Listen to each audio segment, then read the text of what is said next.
राज्यातील 29 महानगरपालिकांसाठी उद्या मतदान. 15,000हून अधिक उमेदवार रिंगणात.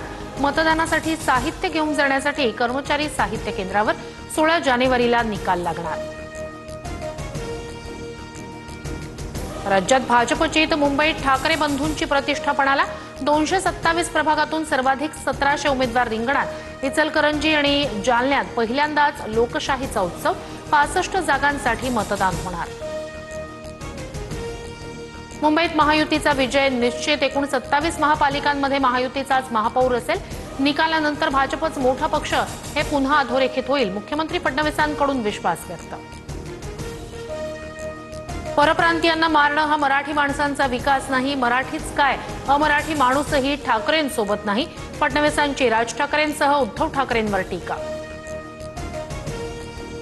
ईव्हीएमला पाडू मशीन जोडण्यात येणार. मतदानावेळी मतदाराला मोठ्या डिस्प्लेवर माहिती दाखवणं हा मुख्य उद्देश. मात्र पाडू मशीन मुंबईत कुठेही सरसकट वापरलं जाणार नाही.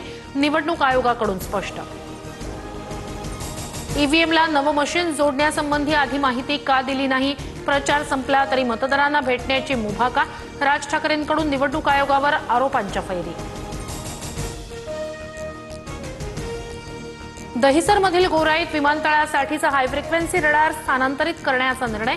भारतीय विमानतळ प्राधिकरणाच्या निर्णयाला केंद्राची परवानगी. गोराई परिसरातील पुनर्विकासाचा मार्ग मोकळा.